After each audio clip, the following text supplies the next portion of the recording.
very busy few days in AI. Japan just introduced a new Darwinian evolutionary algorithm that modifies its own code and climbs up any benchmark. It improved its own performance on software engineering benchmark from 20% to 50% by recursively improving its own code. Jeffrey Miller wrote, "This is insanely, recklessly dangerous.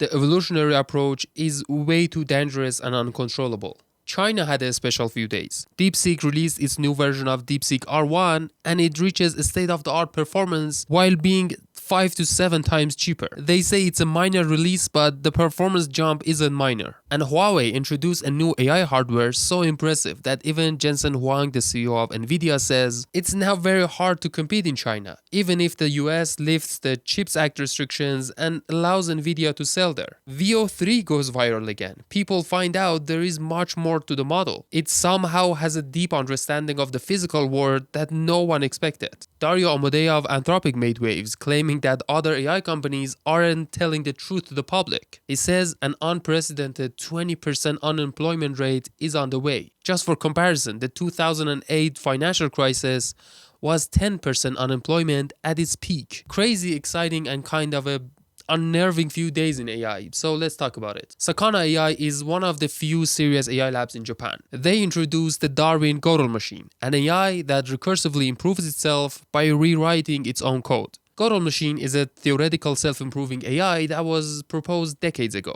The idea is if the AI can recursively improve itself by mathematically proving the next best strategy, then it can ultimately meta-learn or learn to learn and find the optimal solution for any problem. But the obvious problem with the Gödel machine is it has to prove the change is beneficial before adopting it, and that's impractical in the real world. So Sakana AI combined the Gödel machine and the principles of open-ended algorithms like Darwinian evolution to search for improvements that empirically improve performance. And the result is called the Darwin Gödel machine. DGMs leverage foundation models to propose code improvements and use recent innovations in open-ended algorithms to search for a growing library of diverse, high-quality AI agents. The best way to think about it is this. We've seen companies augmenting frontier models into some products and generating fascinating results, like Cursor Agent, Manus, or Replit, and hundreds of other examples generating millions of dollars each month. Which shows the agent environment, the tooling, the system prompt, they all play a crucial role in how useful the AI is in the real world. But all of these agentic environments with tool use are handcrafted. And the lesson in AI is always, the more end-to-end the process, the better the performance. So what if the agent could recursively improve its own tools, system prompt, and even how it improves itself? That's how the Gödel machine works. It performs an evolutionary process on the agentic level and produces a lot of copies of itself. Then it keeps reproducing on the more promising paths and explores the massive space of possible AI agents automatically. They take a frontier model, in this example, Claude 3.5 Sonnet. They give it only two basic tools, one for executing bash commands and another for viewing and editing directories and files. Then they give the system a task in just one prompt. They give the model only 80 iterations, generating one agent per iteration. And the results are stunning. The agent that was scoring 20% on SwiBench is able to reproduce a variant that scores 50%. The agent that was scoring 14.2% on Polyglot made a variant that scored 30.7%. Sakana is a research lab and they have limited capacity. But the claim is, with more compute, this could go on for much longer and act as another dimension of scaling with concrete and measurable improvements. 80 variations is a very small exploration space for an open-ended algorithm like Darwinian evolution, but the system still finds very interesting strategies in that small area. Just take a look at this chart plotting the path of the best agent variant. At some point, the agent realizes the ability to edit files in a more granular way by replacing strings instead of a whole file is a better strategy, or summarizing when it reaches the context window limit, so it can go further with the problems. And finally, generating patches and rankings while keeping a history of how have they performed. The researchers even replaced the underlying model in the best variant with O3 Mini from OpenAI, and the system was still substantially better than the original version, showing that the solutions are general and are not limited to how one model thinks. There is a potential that DGMs could soon outperform hand-designed AI systems. Just as a reminder, some of these hand-designed AI systems are worth hundreds of millions of dollars. And if this becomes automated, it's very hard to keep up with an end-to-end learning process. There is also a significant safety concern. It's not hard to imagine how a self-improving AI with the ability to build itself memory systems can go wrong. Although Jeffrey Miller, a psych professor, says this is insanely dangerous, the Sakana team has acknowledged the safety concerns in real-world scenarios and has stated all of the experiments are conducted in secure sandbox environments under human supervision, and there will be more robust safety measures for real-world scenarios. Right alongside DGM, Deepseek released R10528, and it's a massive performance jump. It's better at coding, mathematics, and general logic. And its overall performance is approaching and sometimes even surpassing the leading models like O3 from OpenAI and Gemini 2.5 Pro from Google, while being 5 to 7 times cheaper. A completely open source, readily available for everyone to use from China is on par with the latest of the best models from US.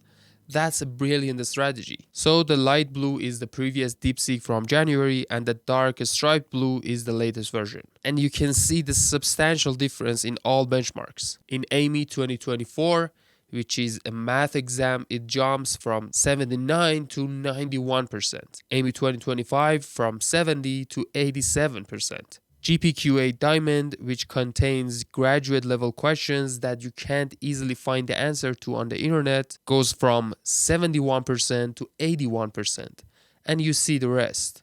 We'll take a look at some real examples of how good the model actually performs beyond benchmarks, but in aggregate, artificial analysis puts Deepseek at the number 2 after OpenAI O3 as the second best AI model in the world. And of course, the undisputed best open-weight model. The performance jump is comparable to O1 to O3, which is very substantial. The model hasn't had any architectural changes, and it remains 671 billion parameters with 37 active parameters. The model is on par with Gemini 2.5 Pro and better than Claude in coding on benchmarks. But let's see how it does in practice. So the first prompt I tried on Claude 4 was generate a Minecraft prototype using Three.js. So let's try it out on the new Deepseek. The result isn't that impressive. I mean, it looks great, it even looks better than Claude 4. But this is not a game. The controls aren't connected, I can move through objects, no block removing or adding. Basically, it's just a visual representation with no actual game mechanics. And when I think of game prototypes, the first thing that comes to mind is the basic game mechanics. Claude 4 easily nailed it on first try. It's a real prototype with basic mechanics. Now let's try make a working Minecraft game using Three.js. I want all the features. Maybe our last prompt didn't push the model enough. Last time it thought for 12 seconds and this time for 28 seconds. That's a good sign, I guess. First try, it never starts. It is stuck in loading word. Let's try one more time and ask the model to fix it. Interesting, for the fix it thought for 120 seconds. I have to say the model is slower compared to Claude 4 as well. This one looks promising, but it again is stuck on loading.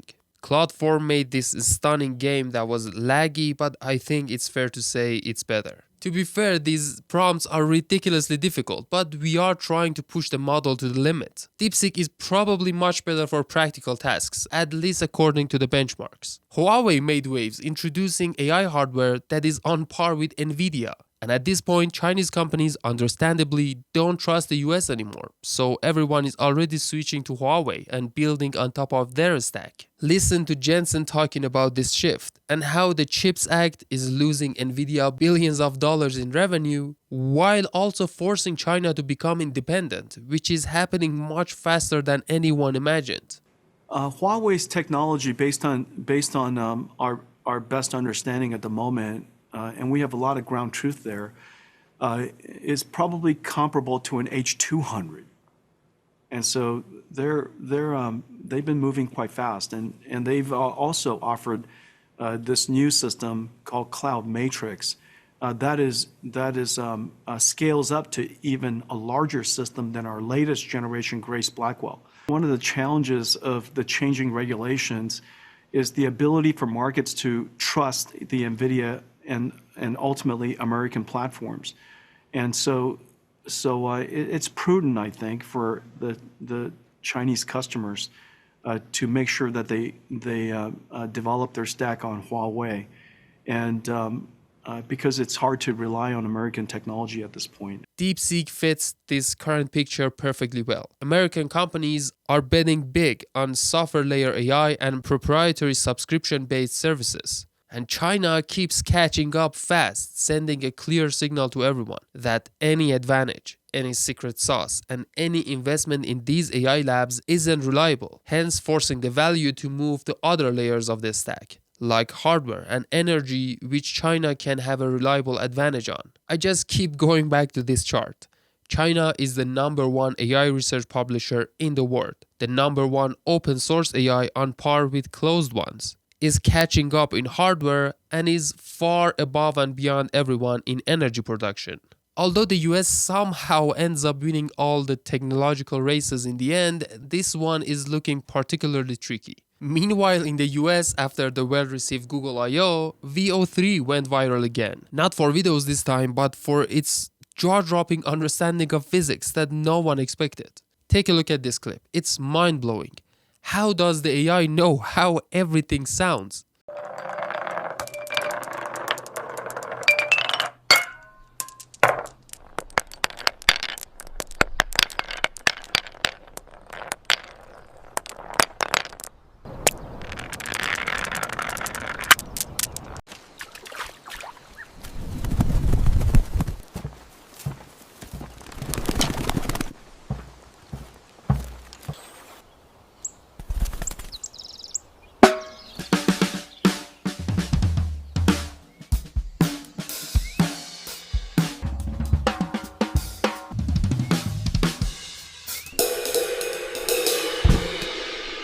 Google also started a Flow TV channel that shows AI-generated videos 24/7. It's free, you can check it out on Flow TV. You can switch between different styles of videos, and there are some pretty mind-boggling examples in there. It just surprises me every time how this model has encoded so much physics, interactions, and sounds so perfectly well. Lastly, just as I've been saying, Dario Amodei finally came out and said all of these other AI companies aren't exactly candid with the public.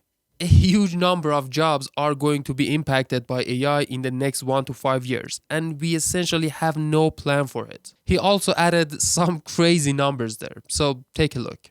Dario, you've said that AI could wipe out half of all entry-level white-collar jobs and spike unemployment to 10 to 20%. How soon might that happen? I think what is striking to me about this AI boom is that it's bigger and it's broader and it's moving faster than anything has before. And why are you raising the alarm? Because it's not necessarily, I would think, in your best interest. Yeah, I mean, I think the reason I'm raising the alarm is that I think others haven't as much, and I think someone needs to say it.